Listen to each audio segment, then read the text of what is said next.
Hello, and welcome to the 2021 CEPA Annual Business Meeting. My name is Dr. Trent Hargens, and I am the current CEPA President. The agenda for today's meeting will begin with myself reflecting on this past year and looking ahead as we move into the new CEPA year. After which, I'll hand it off to our treasurer, Scott Eberhard, who will give us the CEPA budget report.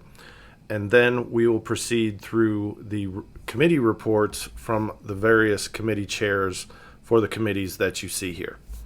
Toward the end, we will talk about our election results. We will certify those results, and then we will hand things off to our next president, Laura Richardson. So, as current president and looking at the past year, certainly some things that we've been involved with. In addition to our regular standing committees, there have been some ad hoc committees that have been active during this time. We have had the Strategic Planning Committee, for which we have just very recently voted on at the executive committee level our next strategic plan. Aaron Harding, in his update later on, will give you more details on the work from that committee. In addition, we have had the Salary Survey Committee, for which I have had the honor of chairing that. We approximately every 5 years, CEPA conducts a clinical practice and salary survey, which we did during 2020. We are in the final stages of preparing the data and the manuscript, which we will be submitting to JCEP. So that data will be hopefully out for the public relatively soon. Another ad hoc committee that had been impaneled has to do with the recent reimbursement efforts to obtain qualified healthcare provider status for clinical exercise physiologists. Now, this committee was impaneled relatively early in my term, and then during more recently, ACSM has launched a larger task force responsible for some of these efforts. So our ad hoc committee I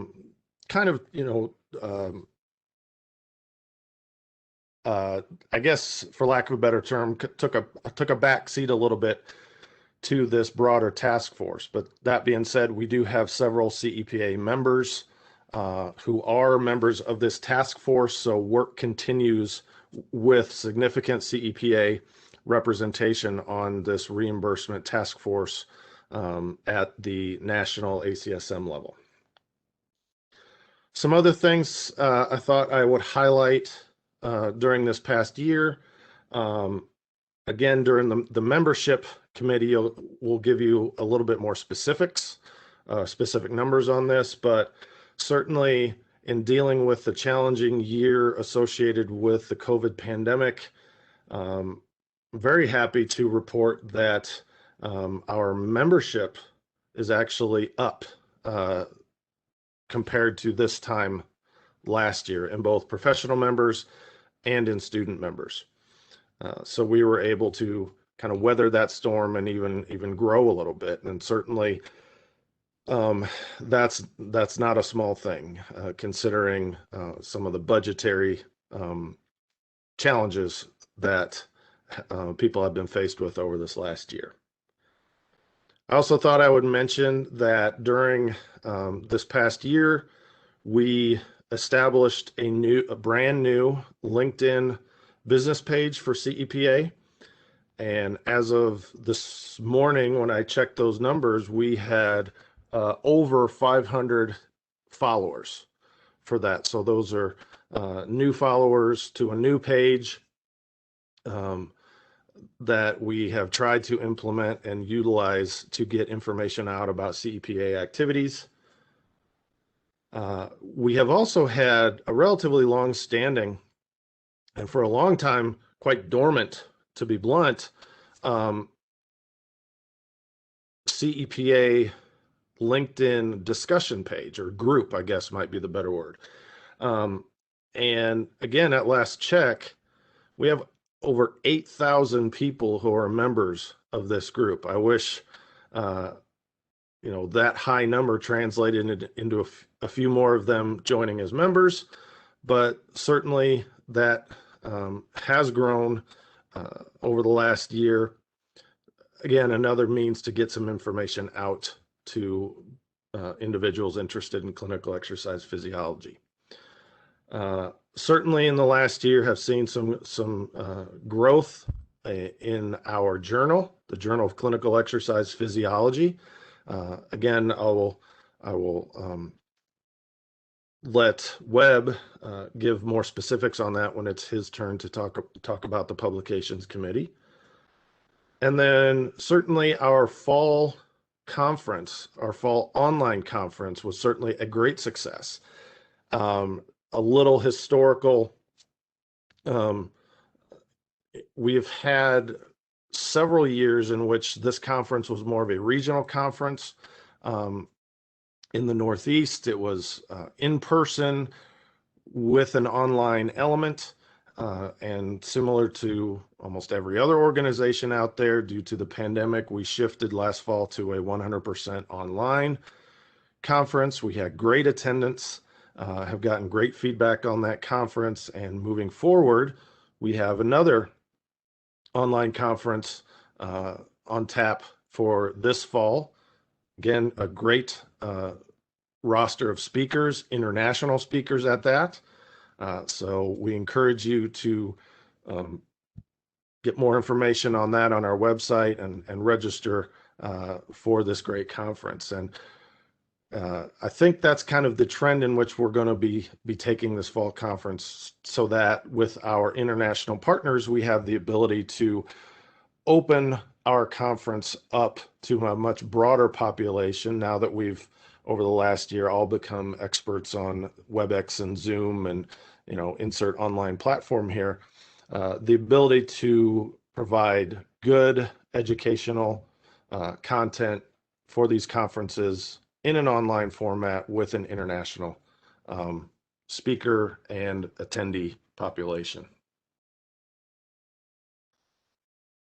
So some of the things as I close out my term here as president and looking ahead, again, I mentioned briefly that CEPA does have significant involvement with ACSM. Again, as a affiliate society of ACSM, there is good CEPA involvement in ACSM's efforts for reimbursement and qualified healthcare provider status. So we look forward to continue work in that regard.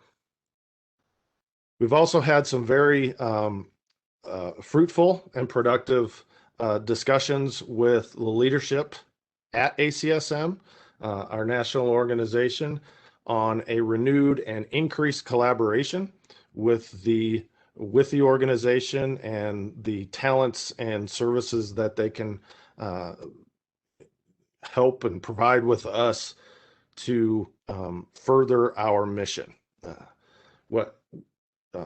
To give you a little bit more specific, one thing that we hope to kind of move towards is perhaps streamlining our membership renewals for CEPA members, such that, because many of us, in addition to being a CEPA member, are also ACSM members.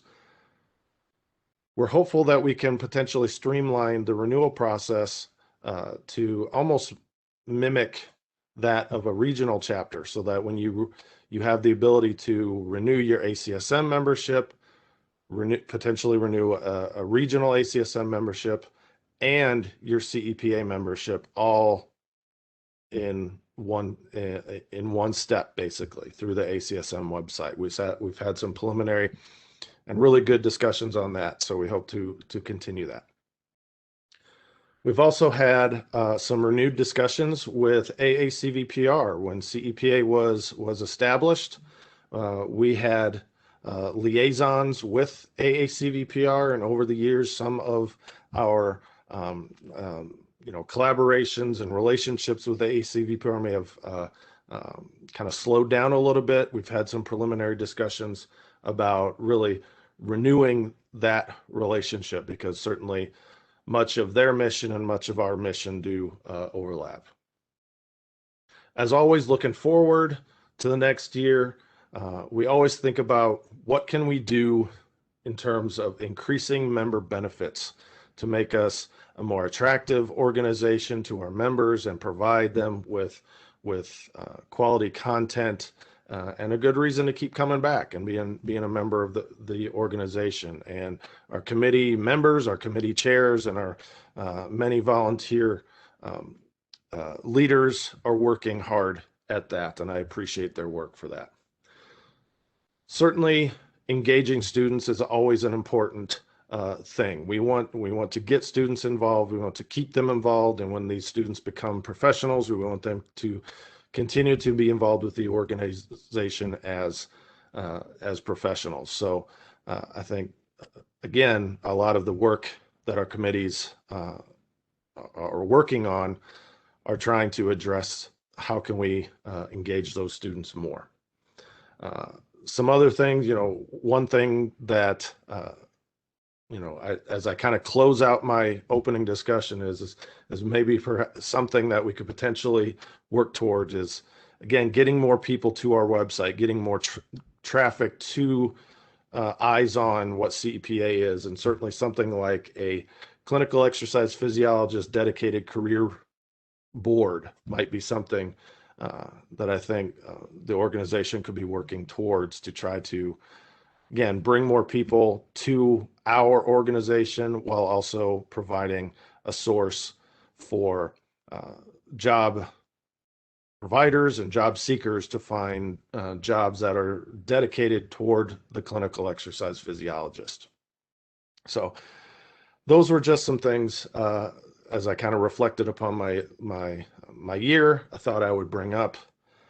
And with that, I will pass on to our treasurer, Scott Eberhard, to give us a picture of our budget. And Scott, whenever you just want me to advance the slide, just let me know. All righty, perfect. Can you guys hear me?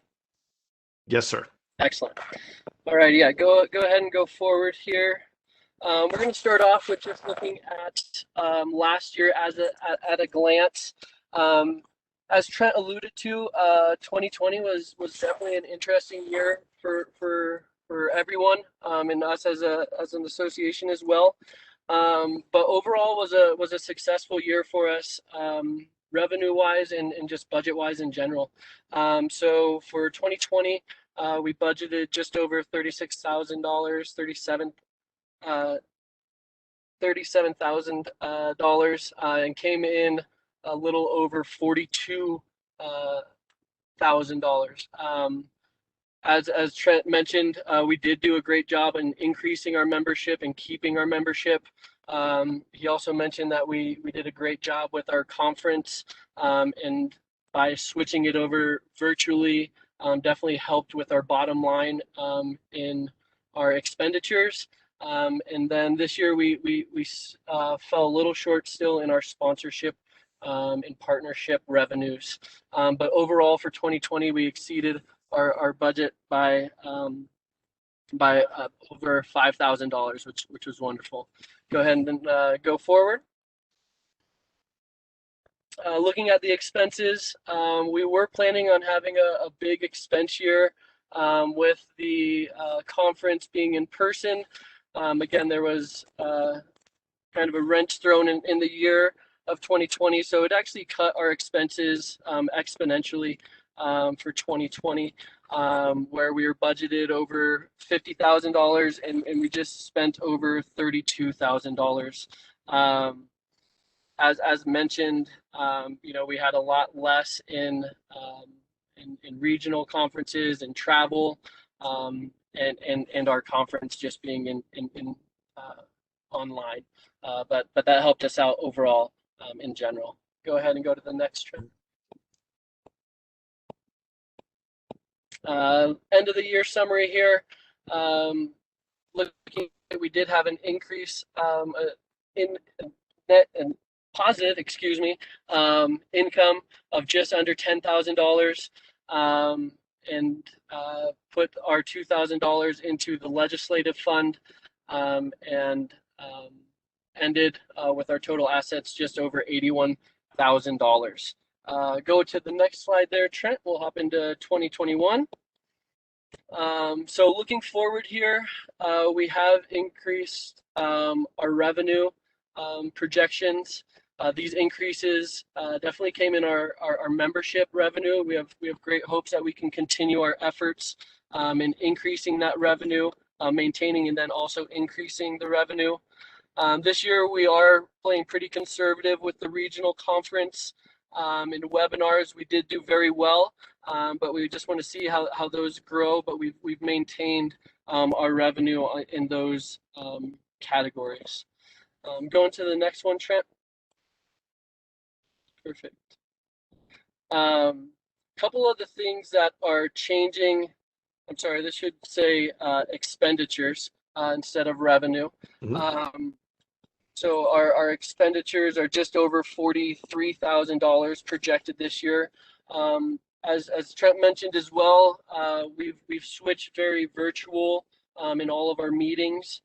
So moving forward in 2021, we thought it would be very beneficial for us to establish our own independent Zoom license, so we are able to hold meetings and everything on our own without the AT&T ACSM line. That line will not go away, and we can still use that. We still do have a budget line for that, but we imagine that most of these meetings will hopefully be conducted on Zoom. Something new as well for the expenditures in the budget is that we have created a new marketing fund. Just like our legislative fund, this is an allocated fund for us to put funds every year, kind of as a savings account for these specific departments. So we hope to put $1,000 each year in our new marketing fund in hopes that when time comes and we want to produce a big marketing video or have any big expenditures, that will not affect our bottom line too much, and we'll have a fund allocated for that. And then the last thing that increased on this expenditures is that our website increased just a little bit per month, and totaling just over a little over $1,300 increase. But that's a good synopsis of our expenditures. Going to the next slide. Perfect. This is the projection budget for 2021. As you can see, our net income is a little in the negative, but as you can see, we also down below, we also give ourselves $3,000 into these two different funds. So this is a very neutral based budget for 2021 moving forward, and we're hoping that we again end pretty neutrally with our assets right at $80,000 there. And you can head to the next slide for any questions or comments. All right. Any questions about the budget for Scott?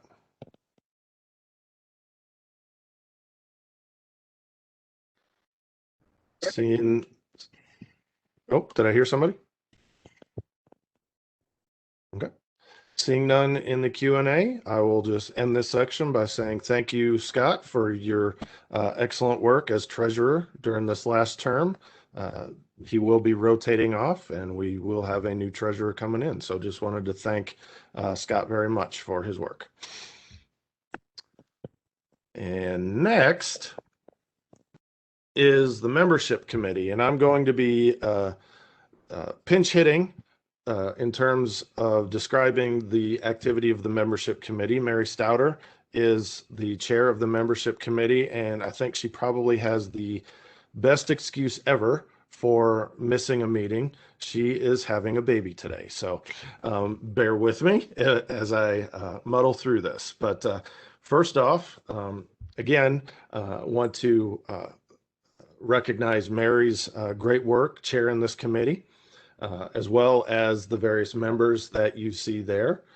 One thing that I didn't mention earlier, but one thing that we have done this past year is due to some previous chairs rotating out and difficulty kind of finding replacements and looking at the really the mission of these two committees. If for those of you who might be more familiar with some of our regular committees, the advocacy committee has actually been placed in an inactive status, and those individuals who had been members of the advocacy committee have been rotated into essentially a larger membership committee because of, in so many ways, what advocacy does and what membership does tends to overlap. So we really have kind of an extra big, if you will, membership committee. So I want to recognize the members there, thank them for their work.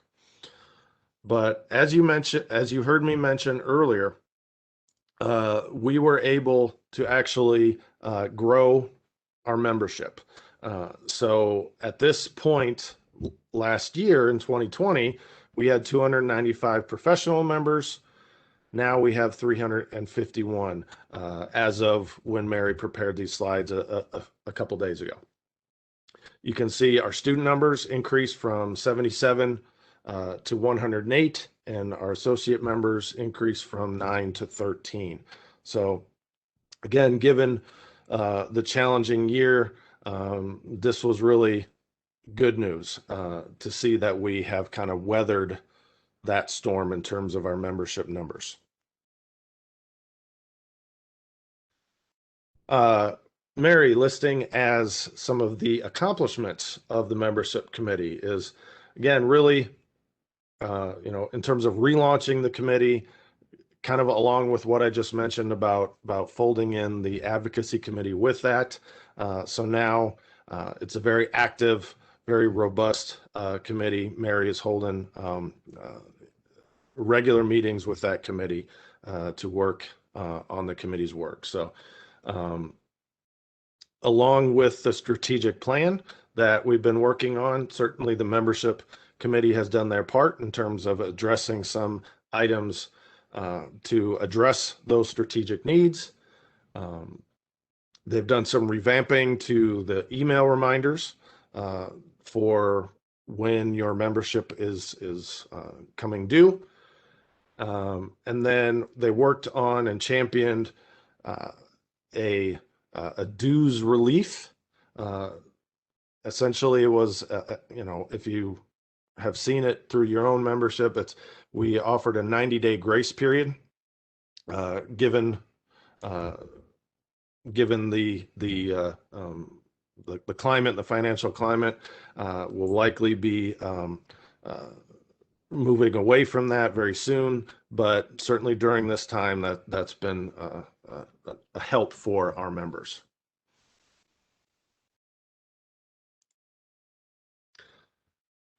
Membership strategic goals, you can see, are listed here.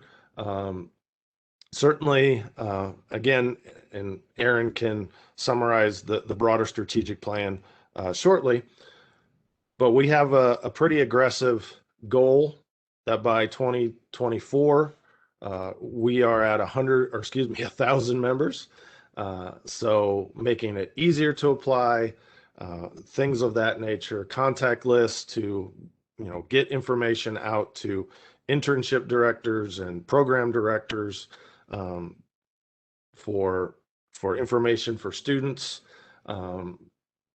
working with continuing education about career, student-centered webinars, utilizing more social media, things of that nature. enhance and increasing member benefits. She has listed engage academia via accreditation toolkit. Certainly that's for those of us who are in academia. That move toward accreditation is big on our list items of to do in the coming years, and certainly providing toolkits that can help university programs with that is a strategic goal. Any questions about membership?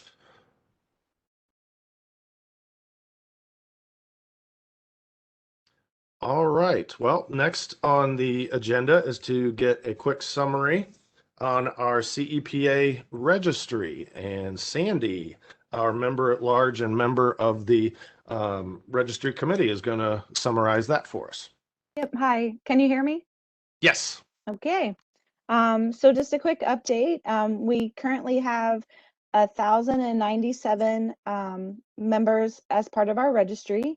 The bulk of those were added at the initiation of the registry and included all the old RCEPs that were in good standing. So that was the bulk of this. We've added 12 new people over the last 12 months who have met the requirement. And we typically receive about 2 to 4 applications per month.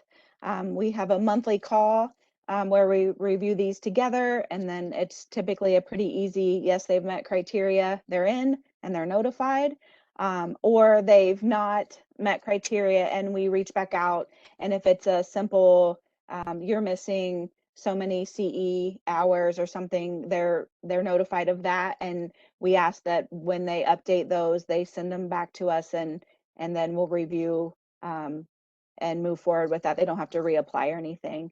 So we do have a monthly call. And then right at the start of last year, we had updated our frequently asked questions to the website just to lay it all out there so there's no confusion about what it takes to apply and be accepted and what isn't. So that's all I had. Is there any questions from anyone? Yeah. Any questions? Okay. Not seeing any come through on the Q&A. Right. Thank you very much, Sandy. You're welcome. Moving to our next update is our CEPA strategic plan, and one of our past presidents, Aaron Harding, has been in charge of that. Thanks, Trent. Just checking my mic here. Yep, we can hear you fine. Great. So this is the third iteration of our strategic plan. We initially, CEPA launched in 2008, but it was 2012 when we first developed a strategic plan. We revised that 5 years later in 2017, and we had 5 pillars, which included research, education, advocacy, career, and healthcare, with a number of goals underneath those. And it was a much larger strategic plan. And we also did not at the time really have a great plan for follow-up and forming new committee chairs. And so some of those goals were accomplished. Other things I think kind of fell by the wayside. So a couple things with this new strategic plan, we did it a little bit sooner than the 5-year interval, and we also made it a 3-year plan because we really wanted to put a little more laser focus on the things that we were focusing on. So we pulled together a ad hoc committee in which I am chairing, and includes Clinton Bronner, our website coordinator and past president, Trent and Wanda, who's our executive secretary, Jamal, our incoming president-elect, but also in this role was the legislative committee chair, and then Brad is the immediate past president, Brad Roy. So the 6 of us kind of got together. The first thing we did was send out the most recent strategic plan to our past presidents, just to get some historical perspective on what we were trying to do, and receive some pretty good feedback from our past presidents. We collated all of that information into sort of similar groups of thoughts, and then our committee as well as our executive committee added to this. And what we developed, and you can switch the pages here, Trent, is a strategic plan with 4 major aims. So a 3-year plan. So from 2021 to 2024, our 4 aims are our membership growth, our financial strength, professional development of our industry, and then the infrastructure and support of our organization. So off to the right is just kind of a cut and pasted official strategic plan, which we just voted on yesterday, the executive committee to approve. This is strategic plan. And so under each of the 4 aims or pillars here, we do have some major goals. And in addition to this, so this is more of the high level view, the things we want to achieve. And so we've gotten feedback you just saw from the membership report. The membership committee took, for example, the goals under their pillar and added steps and tasks and different strategies of how we would tackle and achieve these goals. And so I've received some other feedback, other finance committee and other groups have given me some feedback on how we want to tackle all of these other things. So one of the major things is a very aggressive goal of a membership of 1,000. And I think it's a very worthwhile goal. I think we have a good plan and how to get there, and we've got 3 years to do it. Under our financial strength, I think it's important to always stay viable. We've had a couple of recent years in which we are, I guess our bottom line in our bank account dropped slightly. Having grown every year and making good progress, we had a couple big initiatives, and one of them was the journal. And so there was some money in order to increase the new platform and trying to get the journal indexed and all these other things. It took a big outlay of money. So that was important, but we wanted to make sure that we're always developing a financially strong budget, as well as increasing our streams of revenue.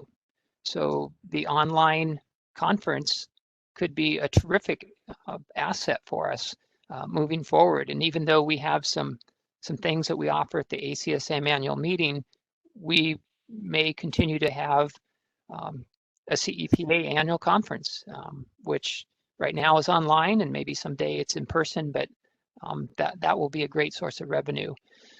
Under professional development, this is where the legislative committee and some of the executive team are really focusing on these efforts with reimbursement and reaching out to healthcare executives and just some other steps to really advocate, align with organizations that are have a common interest with clinical exercise physiology. And then the 4th pillar is, as Trent mentioned, working with the ACSM leadership and how they can restructure their support for us, which could be better for both of us. Talking about how we can increase and leverage the executive secretary position and grow that, as well as identifying thresholds, both financial and otherwise, that we have to reach in order to truly have an executive director for CEPA. And one of the things we talk about in our executive meetings is, we recognize that we are clinical professionals and researchers, and most of us don't have the training to run an organization. And so we want to develop CEPA to the point where we have people who can do that and help us with that. So ACSM does that, and we just want to explore the possibility of what it would take to have our own executive director. So these are kind of our big pillars with some of the major goals underneath there. And the other part of our strategic planning was and is to continue to keep our eye on the ball. I'll continue to work with Wanda Kester, our executive secretary, as well as the current leadership and incoming and current membership, committee chairs to see what work is being done in their committees to reach these goals. So I'm open to questions at this point. All right, thank you, Aaron. Any questions?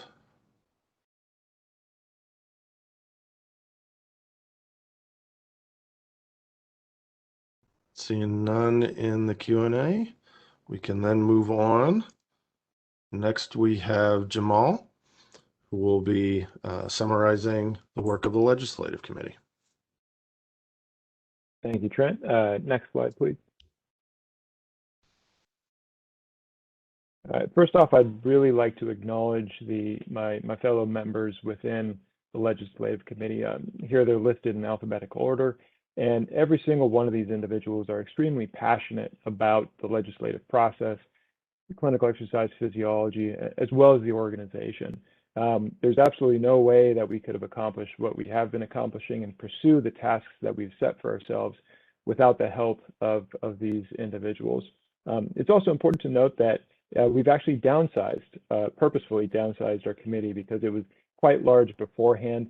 And of course, since this is a voluntary position, other job and life related responsibilities would get in the way for individuals to participate regularly. So we made a concerted effort to identify those individuals that had availability to dedicate their time to some of the tasks that we'll be talking about today. And so it's important to acknowledge those individuals that have helped in the past, but had to bow out due to other responsibilities. As Trent alluded to in the beginning of his presentation, really the biggest and the most exciting thing that's happening within the legislative world related to CEP is the effort to pursue qualified healthcare provider status and to seek out reimbursement. And so this committee has been heavily involved in supporting some of those tasks. And it's not an easy task by any means to pursue what the task force is trying to accomplish. And so our legislative committee has been supporting by looking into topics related to clinical exercise physiology as a profession and how professionals are able to contribute to the clinical world and the importance that we have within that. And we've developed educational documents and materials that can be circulated not only to CEPs, but individuals that will be integral in deciding whether or not a CEP can be listed as a qualified healthcare provider.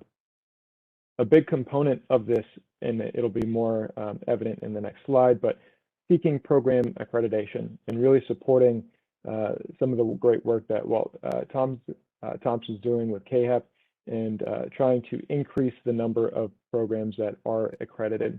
So in the future, we'll be participating in town halls to discuss the importance of programmatic accreditation, and we'll be available to address any questions or concerns to individuals that aren't quite sure whether or not they want to go down that path.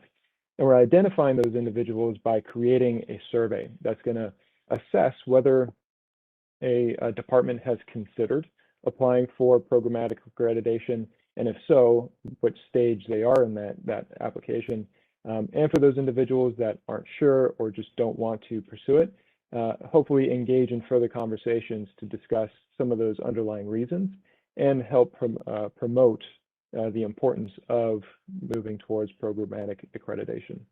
Next slide, please. And I have 4 animations here, Trent, so if you can advance through until you see 4 check marks there, please.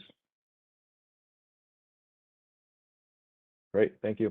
So this is a schematic that I adapted from what Francis Narek and Monty Ward have put together to provide a depiction of what it's going to take to achieve QHP status and eventually be able to reimburse for our exercise-based services.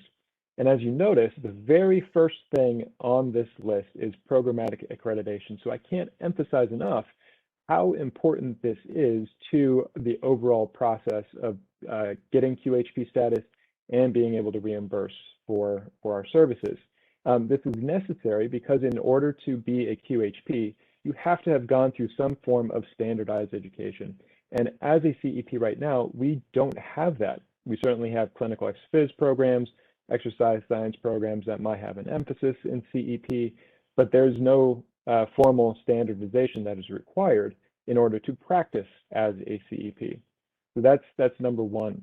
There's also incentives from a institutional level to pursue programmatic accreditation. There's recently been an update to the requirements to sit for an ACSM certification exam. In 2027, it will be required that someone sitting for those exams would have graduated from a program that has been accredited by CAHEP. And so not only is this going to benefit the profession as a whole, but it's also incentivizing departments and programs to pursue this so that they can actually have students want to come to their institution because they want to eventually become a CEP. So this is going to be a component that is going to be of high interest to students and applicants into those programs. So again, can't overemphasize, if your program has not pursued programmatic accreditation, please start considering it, and especially do it sooner rather than later, as there has been a fee waiver due to the COVID pandemic. So for the foreseeable future, no application fees, and instead of on-site visits, they have virtual visits so that those will reduce costs as well. The next phase, we have professional certification, which we have ACSM CEP certification. We're recognized as professionals, so we have CEPs working in clinical settings. There is a registry that lists out the CEPs that have the ACSM certification. What is missing right now is obviously the qualified healthcare provider status. We do have a national provider identifier number if you were interested in pursuing that. It is, again, not necessary to work as a CEP at this time. And once we have achieved all these components, then we would be able to pursue identifying certain ICD-10 codes that we can work with, patients we can work with, and CPT codes that we can use to bill for our services. And of course, in order to reimburse for our services, we must have recognition from Medicare, Medicaid, other insurers, as well as identifying pathways to pay out of pocket. So really, this is not going to be a task that is accomplished overnight. There are multiple steps that need to happen in order to successfully become a QHP. And so right now, the Legislative Committee will continue supporting the efforts of the task force and advocating for important steps to achieve that. So that's all I have for my section. Any questions? I do have more of a comment that was put in the Q&A section. Jamal, it's from Paul. It may be helpful to develop a CAHEP accreditation support page where programs can find guidance for the accreditation process.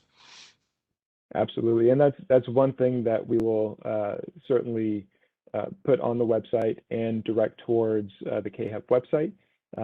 And we look to identify specific individuals that may be able to help answer questions that they might have, in addition to those resources that are available through COAES and CAHEP. Thank you, Paul. And Walt Thompson, who is attending this meeting, also put a link in the chat. Not sure if all the attendees can see it, but it's www.coaes.org. Anything else? Any other questions? All right. Next is the Marketing Committee, and Sharit will take it from here.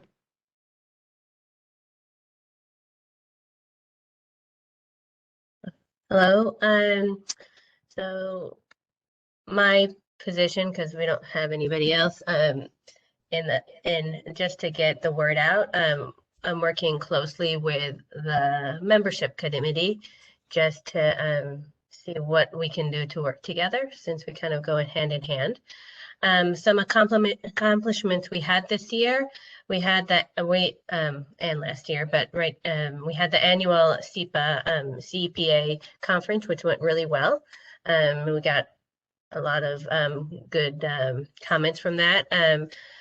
Still working on getting, I'm getting emails per quarter to get the word out for JCEP. So if you would like more information, or you want to get some word out, let me know and I will be happy to. I try to do that as much as I can. I also, I'm doing also the social networks. So as much as I can. We have the Australian group that sends me things to market. So we've been having good connection with them. Also with Canada, trying to get there a little bit more. Webinars, there's a lot going on. Trent has been really great at helping, and also Clinton advertises. And so I'm trying to get on the more on the social network to get the word out. And social media, again, we have an account on Facebook, hopefully try to get out there. Instagram, the LinkedIn, as Trent was saying, we're getting some good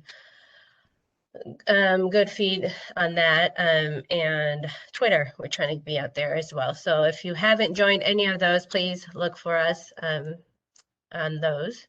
Next slide. So for future, still trying to improve. I think the next step is really improving the social media, because that's where a lot of people are getting their, especially this past year, that's what life is all about these days. But we'd like to improve that. I think Instagram needs to be improved a little bit. Having better communication, it's just setting the right rules, making sure we're all on the same team. That's what I'd like to work on this year. And also we're having also the annual CEPA conference internationally. There are international and national speakers, so please sign up if you can. And hopefully we'll set more goals for the following years. And if you are interested at all in helping, for those listening, please reach out. And we would like to get more people involved, because it's not a one-man job or one-woman job. So please either contact anybody and you're saying you're interested, or contact me and just let me know that you're interested. If you have really good social media skills, that would be great. And that's it. If you have any more questions. Any questions?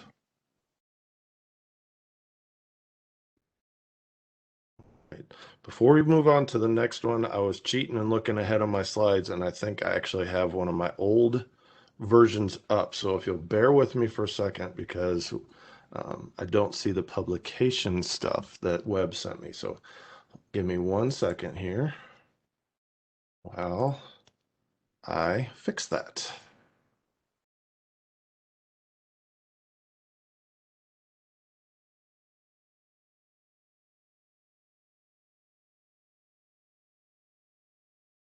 Trent, I'll publicly acknowledge I should have sent those to you earlier. And I've got them in there. I think between my home and work computer, an old version got opened. So that is not you, Webb.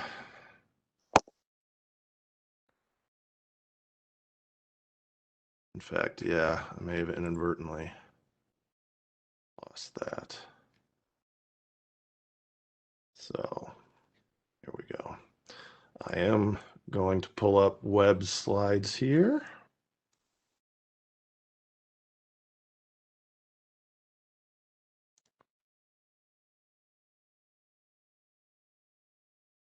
Whoops, didn't mean to share that one. Sorry, folks. There we go.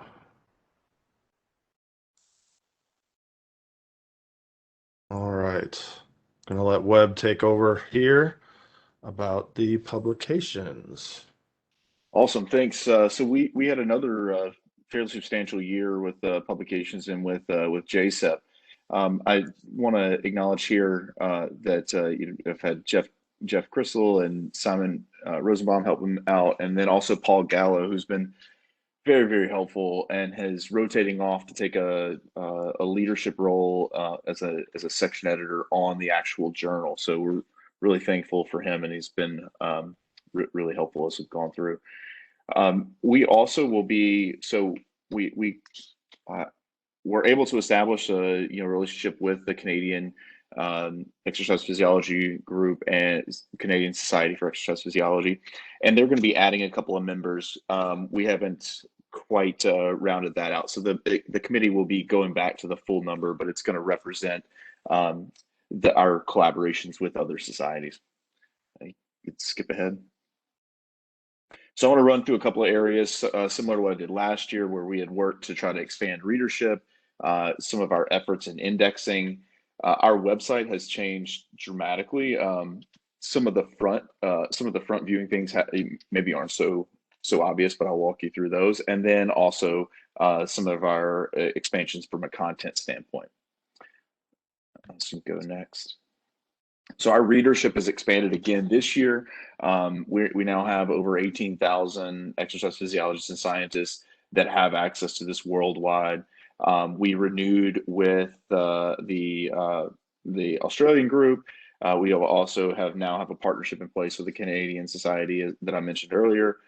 We've also in the last year developed institutional subscribers. So there's currently one that is fully on board and already paid for access to the journal, and that's an Australian group of institutions, and we have a couple of others that we're working through there. So this is an additional revenue stream for the journal, but more importantly, it's more readership that has available.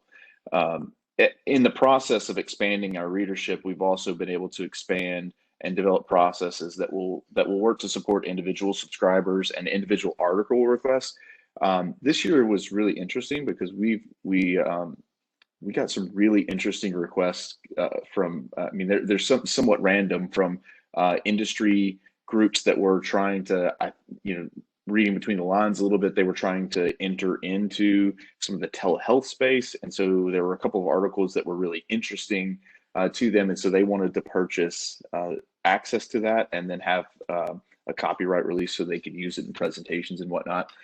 Which was a more technical process than it seems, but this has really encouraged us to kind of develop some of these processes out in a way that will be really useful moving forward. Okay, go next.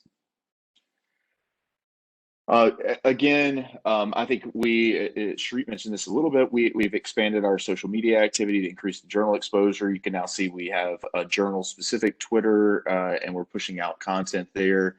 This has been kind of an ongoing thing. I don't believe our traffic to either the journal or the social media platforms is really where we want it right now, but it is something that we're prioritizing. Our journal has the journal has been transitioned to a new website platform over the last year, and it has literally taken the last year to fully migrate it over. But this has given us a whole lot more flexibility and with how we present content. As you can kind of see on the screen, there's a little bit more of a tech ability there. But it also, really importantly, expanded our security features with all of the accessing and hacking and all the things that you've seen a lot of. We were able to sort of update and have this in a process where that will automatically take place. They roll out these updates about once a month, and so there's 2 or 3 minutes of downtime when they upgrade the security stuff. So we still have some other updates and formatting changes that are ongoing. These are, for the most part, minor tweaks at this point, just if we're finding typos or we want to try to add some additional functionality like linking some work that Paul Gallo did where we were trying to interview authors and those kind of things, trying to link some of those things in. So you may see some of that roll out in the next year as well. All right, next, please. Indexing has been a very interesting process, and not interesting in the kind of the fun, exciting way. We applied to Web of Science in August of 2019. that we were told that that was a 6 to 9 month process. We are currently still under review for full indexing with Web of Science. The process was delayed by COVID. In my frustration with this, we've been closely working with ACSM and Katie Feltman to this, and I know that they're having similar issues with many of their journals. They also changed the application process in between, so I did resubmit or reapply with the updated format in February of this year. We still have our initial start date, so we're still in process. They very politely declined to give me an updated timeline on when to expect that, but it does seem like it is moving forward. In the meantime, we have applications that are in preparation for additional indexing services. We've cleared the first line of review for to be indexed with Google, directly with Google Scholar, and we're in the process of undergoing verification for Medline. Medline is a little bit of a long shot at this point because we're kind of on the lower end of the numbers that they look for. But since Web of Science was taking so long, we got impatient and decided to move along to see if we could be competitive elsewhere. So hopefully there'll be more updates on those as things go. I think this was an area where things were really at a standstill for a while because they just weren't actually working or answering calls or anything. So I'm not really sure, what the backlog looks like for either of these. Right, next, please. We have, we have had some of the online quarterly publications rolling out. We've had more content and some expanded information, which I think has been really great. We've also been able to expand our advertisements on the JCEP site because of this new functionality. So we've been able to sort of feature the advertisers a little bit more prominently, which I think will bode well as we go forward. And we're also working to increase submissions of original content. So I'm going to plug this a couple of times, but if you have any original content that you think would be interesting, we would love to see that. I will also say that with the way journal indexing works, if you have something that is published in JCEP, when the journal is indexed, your article will be retroactively indexed. So we are definitely going to get indexed sooner rather than later. So if you want to get a jump on that, then we would love to have your content. We're also working with ACSM to partner sort of in the same way that you see with maybe some of the MDPI journals where you apply to one and then they route you otherwise. So things that are applied or sent for review to the translational journal or MSSE or health and fitness journal that don't quite fit their narrative exactly, to have that routed to us, or at least have it have our journal mentioned as a place where they could send for review. Okay, next. I'm sitting here clicking my keyboard like I'm in control of the slides. So this next year, I think our goal is going to be to try to really expand some of these indexing projects and push them forward, and not just stick with Web of Science. The original thought was that Web of Science, if you pass their indexing, then that's a good gateway for the others and helps you get established. That was when we thought that it was a 6 to 9 month process like they outlined. So we're going to go ahead and sort of jump ahead and try to expand some other indexing sources.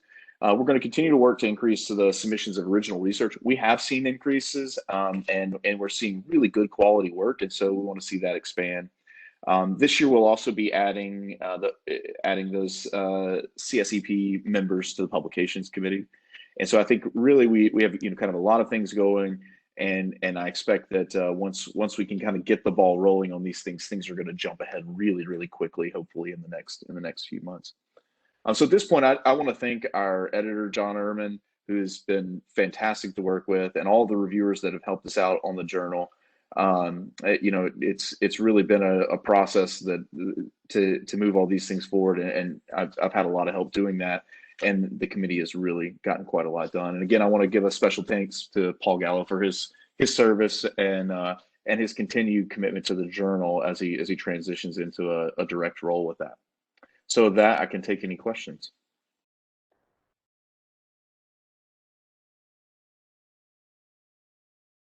Not seeing any in the chat. All right, so let's jump back.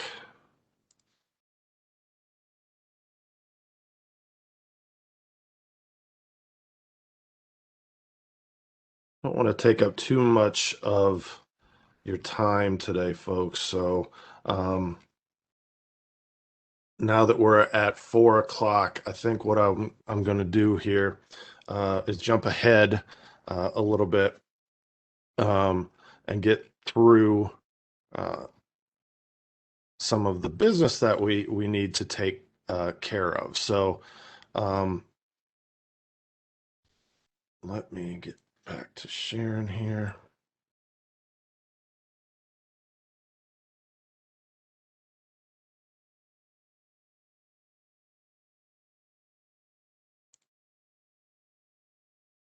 Right. So first off, there's a couple of committees essentially that were, for the purpose of time, I'm going to jump forward. So if you have any questions or want some more information on the workings of the Continuing Education Committee, the Career Resources Committee, feel free to reach out through the CEPA email address, and we'll be happy to provide you with some of that information. I just, again, for the sake of time, I want to get to this other material here. So as we kind of close out this year in terms of CEPA, I want to acknowledge and thank those leaders who will be rotating out of their current roles. Of course, we have Brad Roy, who will be rotating out as our immediate past president, and we thank him for his 3 years of service in both in the president-elect, president, and now immediate past president role. Scott, who you've heard from earlier, will be rotating out as treasurer. So we thank him again for his work related to CEPA finances. You also heard from Sandy, who will be rotating out as our clinical practitioner member at large. She will be remaining on the registry committee, so we look forward to continue work with Sandy. And then one that you haven't heard from today, and she couldn't be on the meeting today because of her job, but Michaela Myers was our student representative for the past 2 years. So we thank her for her service. And then looking ahead, here are the election results. So, of course, we have Jamal as incoming as our president-elect. Tim Werner, who had previously served for many years as the continuing education chair, will be stepping into the treasurer role. Our clinical practitioner member at large is Mary Stouter, who, again, you heard her name earlier as the current chair of the membership committee. She will step into the role of clinical practitioner member at large. And our new student representative is Jamie Pelton, who is at Springfield College. So one little bit of business that we need to do as an organization is to vote to certify those results. So what I have done, and hopefully that link that I just sent out in the chat has gone out to all the panelists as well as all of the attendees here. So attendees, if you're not able to see the link that I just sent out, please let me know. I may need to change some settings. But if you could, click on that link and we will handle this certification vote on an electronic basis. So please do so now.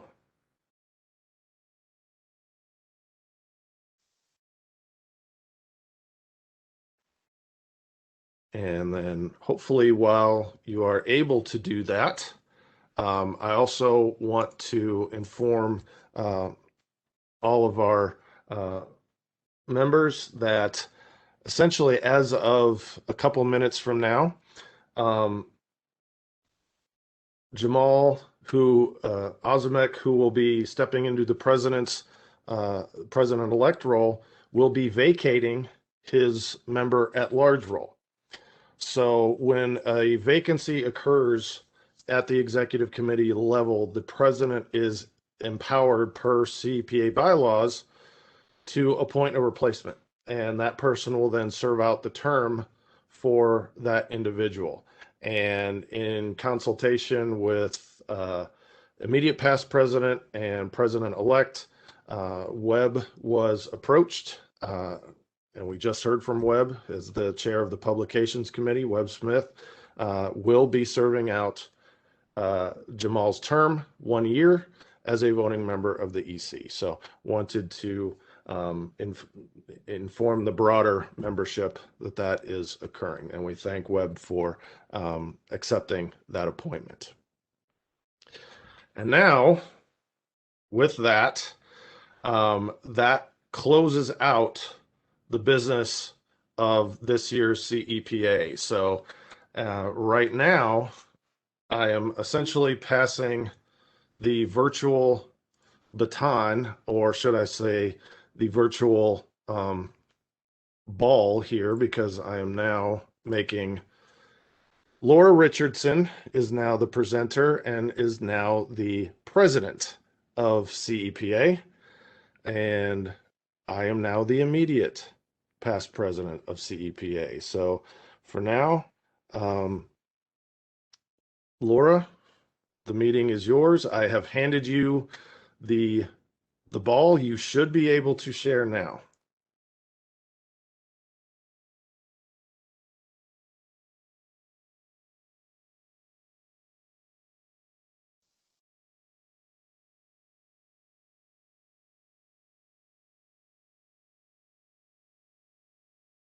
Is it not letting you? Let's hang on. Let me check my settings here.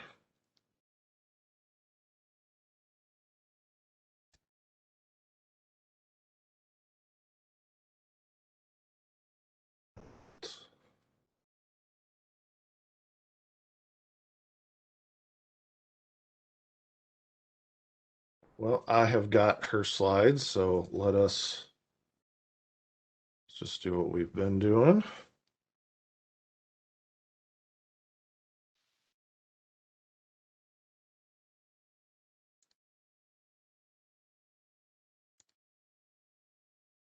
All right.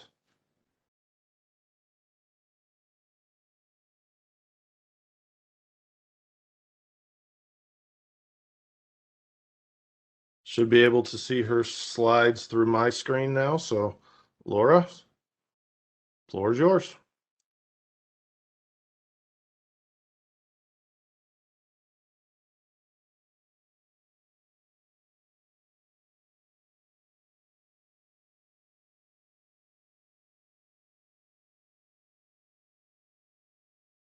Can't hear you right now, Laura.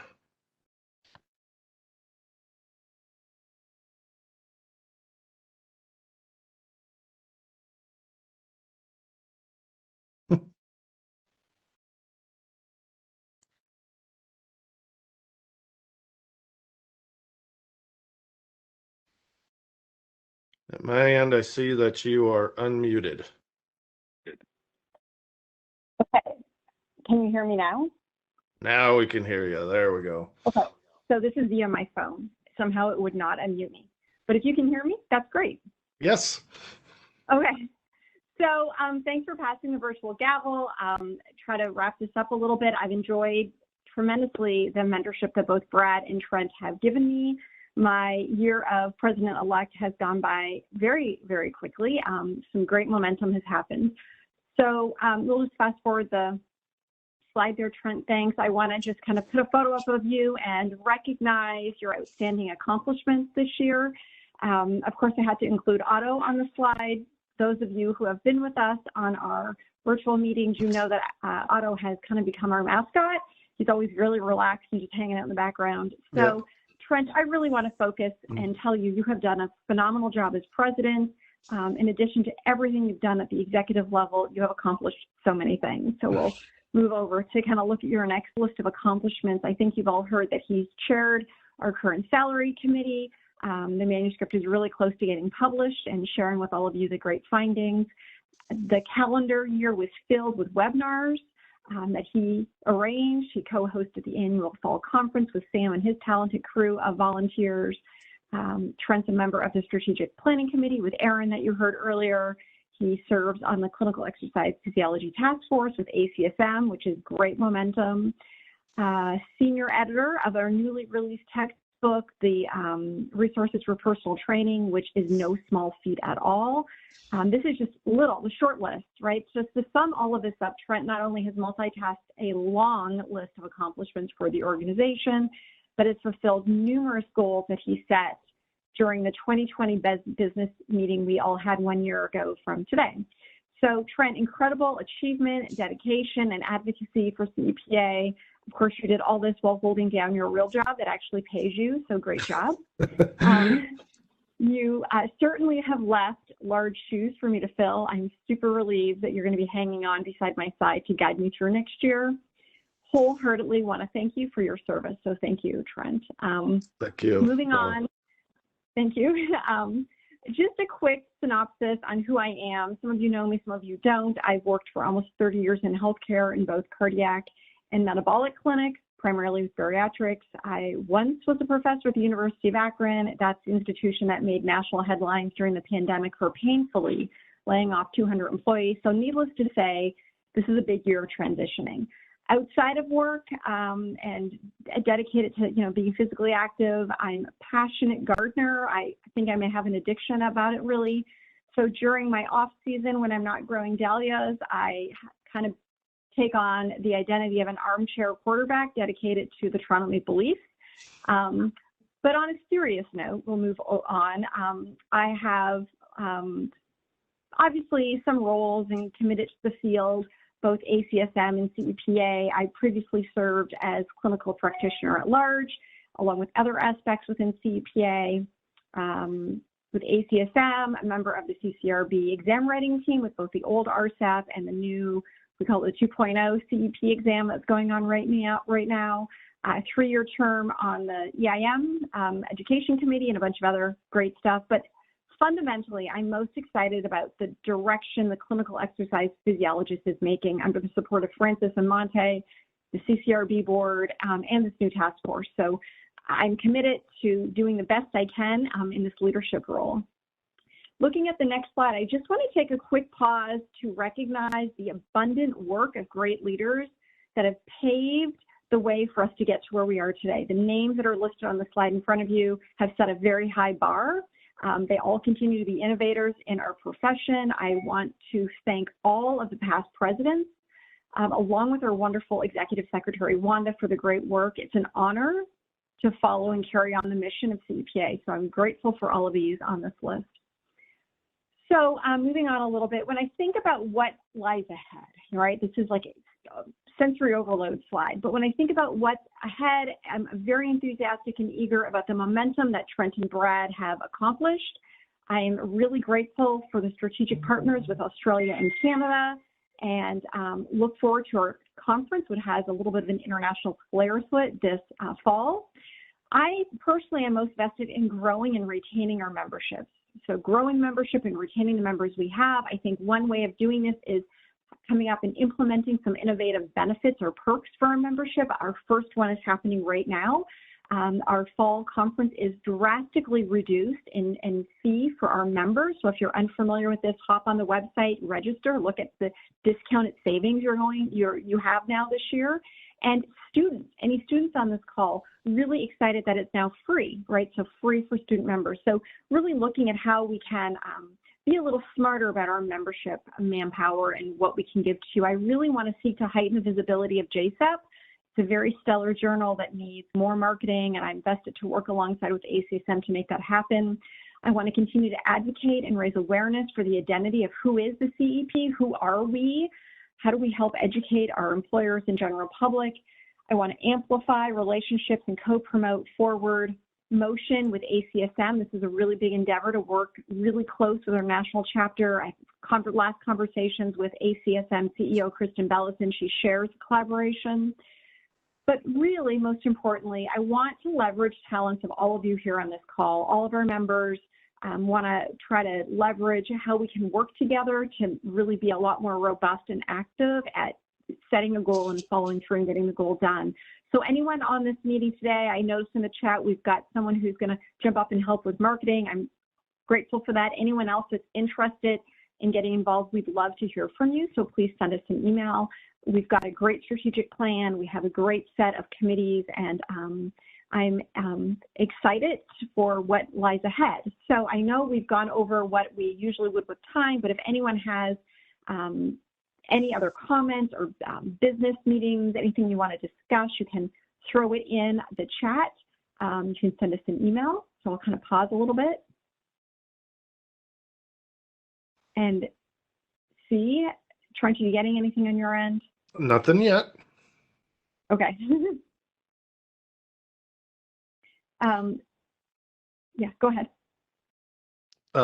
I was just going to say, again, for the purpose of time, if there is something that you want to bring up for the leadership to see, you can access the general CEPA email, send your questions that way, and it will get to the leaders.